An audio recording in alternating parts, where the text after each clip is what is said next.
Accidental love episode 62। तो पिछले episode में हमने देखा कि जब श्यान को पता चलता है कि शुई बहुत ज़्यादा बीमार है तो वो भागते हुए शुई के पास हॉस्पिटल पहुंच जाता है। और इस एपिसोड की शुरुआत होती है कुछ दिन पहले से, जब श्यान हर रोज अपनी अलग अलग कार में शुई को देखने के लिए आता था। लेकिन इस बात का शुई को जरा सा भी अंदाजा नहीं था। जहाँ श्यान पार्किंग लॉट में अपनी कार में बैठकर शुई को घर जाते हुए देख रहा था, वहीं दूसरी तरफ घर जाते वक्त शुई बहुत ही उदास थी। शुई सोचती है, सब मेरी गलती थी, मुझे कुछ भी अच्छा नहीं लग रहा है, सब कुछ बहुत कठिन लग रहा है, ये दिन काटना मुश्किल होता जा रहा है। दिन में भले ही मैं खुद को काम में बिजी रख के अपने माइंड को डिस्ट्रैक्ट कर लूँ, लेकिन रातें काटना बहुत ही मुश्किल हो जाता है। रातों को भी नींद अच्छे से नहीं आती, कभी कभी तो आधी रात में ही जग कर बैठ जाती हूँ। एक अजीब सा खालीपन सा महसूस होता है। मैं शब्दों में भी बयान नहीं कर सकती कि इस वक्त मैं कैसा फील कर रही हूँ। मेरा मन कहता है कि अब टाइम आ गया है इन फीलिंग से मैं खुद को अलग कर लूँ, लेकिन मेरा शरीर अभी भी उसके टच को, उसकी वार्मथ को, उसकी खुशबू को महसूस करना चाहता है। और उन्हीं सभी यादों ने मेरी ज़िंदगी को और भी मुश्किल बना दिया है। मैं चाहकर भी उनसे दूर नहीं हो पा रही हूँ। बस कैसे भी करके मुझे इस टाइम को निकालना है, जैसे कि मैं अपना दिन निकालती हूँ, और शायद फिर उसके बाद सब कुछ ठीक हो जाएगा। प्रेजेंट में अब हमें हॉस्पिटल का सीन दिखाया जाता है, जहाँ पर श्यान शुई से मिलने आया होता है। और हॉस्पिटल में हमें इंटरनल रेस्पिरेटरी का डिपार्टमेंट दिखाया जाता है। वहीं शुई बेंच पे बैठकर अपनी ड्रिप चढ़वा रही थी और सोचती है, पिछले कुछ दिनों में बॉडी और माइंड पर इतना ज़्यादा प्रेशर बढ़ गया था, जिसकी वजह से मुझे फीवर आ गया।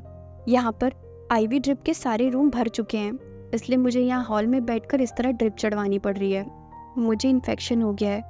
तभी शुई आईवी ड्रॉप की तरफ देखती है और आगे सोचती है, ये बस ख़त्म होने वाला है। मुझे नींद आ रही है, लेकिन मैं सो नहीं सकती क्योंकि मुझे अपना ख्याल खुद रखना होगा। वीकनेस की वजह से शुई की आंखें धीरे धीरे बंद होने लगती हैं, लेकिन वो कोशिश कर रही थी कि वो सोए ना, क्योंकि उसके साथ कोई वहाँ पर था नहीं और उसे खुद ही अपना अकेले ख्याल रखना था। शुई अभी भी थोड़े थोड़े होश में थी। तभी उसे एक नर्स की आवाज़ आती है जो बोलती है, क्या जो लेडी वहाँ बैठी है आप उसी की बात कर रहे हैं? ठीक है, रुकिए। शुई को लगा जैसे उसी के बारे में बात हो रही है। तभी शुई धीरे से अपनी आंखें खोलकर देखती है। श्यान सामने से चलकर शुई के पास ही आ रहा था, लेकिन शुई ठीक से श्यान को देख नहीं पा रही थी। श्यान को देखने के बाद शुई अपनी आंखें फिर से बंद कर लेती है और आगे सोचती है, ये सिर्फ मेरा वहम है। पिछले कुछ दिनों से मैं उन सभी जगहों पर श्यान को देख रही हूँ जहाँ हम मिला करते थे। शुई को विश्वास ही नहीं हो रहा था कि श्यान उसके पास हॉस्पिटल में है। शुई को लग रहा था ये सिर्फ उसका वहम है। तभी श्यान शुई के पास आकर बैठ जाता है और उसका नाम लेकर उसे बुलाने लगता है। ज़ैंग शुई, श्यान बोला। लेकिन वही शुई सोचती है, मुझे पता है ये सिर्फ और सिर्फ मेरा वहम है। ज़ैंग शुई, श्यान फिर से बोला। Zhang Shuey. श्यान के बार बार बुलाने पर शुई धीरे से अपनी आंखें खोलती है, और शुई अपनी जैसी ही आंखें खोलती है तभी वो रियलाइज करती है शायद इस बार ये उसका वहम नहीं है। तभी तुरंत शुई अपना हाथ हटाने की कोशिश करती है, वही हाथ जिसको इस वक्त श्यान ने पकड़ के रखा हुआ था। लेकिन वो जैसे ही अपना हाथ हटाने की कोशिश करती है तभी श्यान उसका हाथ और भी टाइटली पकड़ लेता है और उससे बोलता है, हिलो मत, अभी तुम्हारी आईवी ड्रिप पूरी लग चुकी है। नर्स ने जस्ट अभी नीडल निकाली है, इसलिए मुझे इसे थोड़ी देर तक दबा के रखना पड़ेगा, इसलिए तुम हिलो मत। उसके बाद शुई श्यान के हाथ को हल्का सा टच करके देखती है कि वो सच में यहाँ पर है भी या नहीं। उसे अभी भी विश्वास नहीं हो रहा था कि श्यान उसके पास है। श्यान को टच करते हुए शुई सोचती है, क्या ये वही है? उसके बाद शुई लेफ्ट साइड से श्यान को देखने की कोशिश करती है, उसके बाद राइट साइड से भी श्यान को देखती है, और इस तरह हर एंगल से श्यान को देख लेने के बाद शुई सोचती है, तो ये वही है। ये रियलाइज करते ही कि आज श्यान उसके पास है, शुई की आंखों से आंसू आ जाते हैं और वो वहीं बैठकर रोने लगती है। फिर शुई रोते हुए श्यान के गले लग जाती है। जैसे ही शुई रोते हुए श्यान को हक करती है, श्यान हैरान रह जाता है। ज़ैंग शुई, श्यान हैरानी से बोला। आज श्यान उसके साथ है, ये शुई के लिए सपने जैसा था और वो इस सपने से बाहर नहीं आना चाहती थी। तभी शुई आगे बोली, सॉरी, क्योंकि अब असलियत में श्यान उसके सामने था तो शुई ये मौका छोड़ना नहीं चाहती थी और वो बार बार श्यान से माफी मांगने लगती है। श्यान, सॉरी, सॉरी, सॉरी।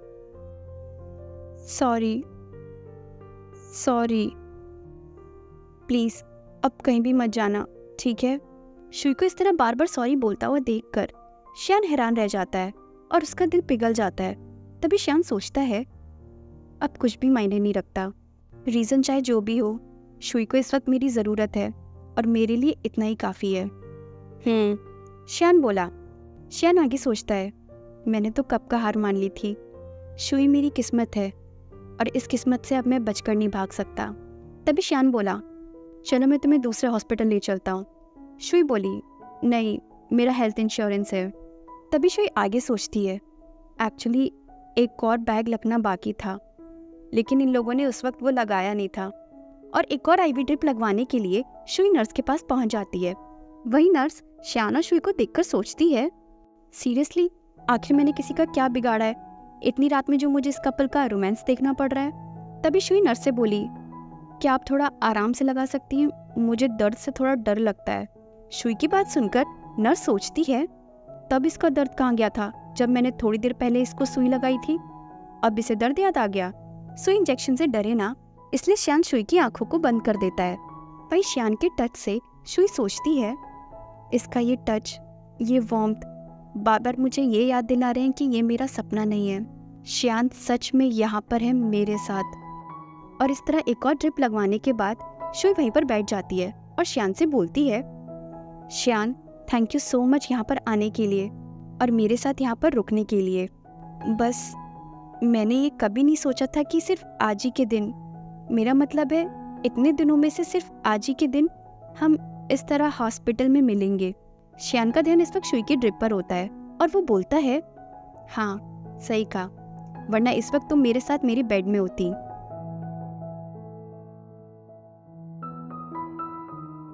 ये सुनकर शुई चौंक जाती है और ब्लश करने लगती है। वही श्यान को रियलाइज होता है कि उसने कुछ गलत कह दिया है और वो धीरे से खांसने लगता है। तभी शुई बोली, हाँ सही कह रहे हो तुम। शुई की बात सुनकर श्यान और जोर जोर से खांसने लगता है। शुई ब्लश करते हुए आगे बोली, है ना, ये सच है ना? हाँ ये सच है, श्यान बोला। और इतना बोलकर श्यान ब्लश करने लगता है और शर्माते हुए अपना चेहरा छिपा लेता है। वही श्यान को इस तरह शर्माते हुए देखकर शुई भी ब्लश करने लगती है और उसके बाद मुस्कुराने लगती है। आज जियांग सिटी की ये रात काफी खूबसूरत रात थी, और होती भी क्यों ना, भारी बारिश के बाद आसमान में चमक जो थी, तो फाइनली श्यान और शुई की मिसअंडरस्टैंडिंग दूर हो गई। तो आगे क्या होगा जानने के लिए सुनते रहिए एक्सीडेंटल लव। अगर आपको ये स्टोरी अच्छी लग रही है तो प्लीज़ चैनल को सब्सक्राइब और स्टोरी को लाइक एंड शेयर करना ना भूलें। Thank you.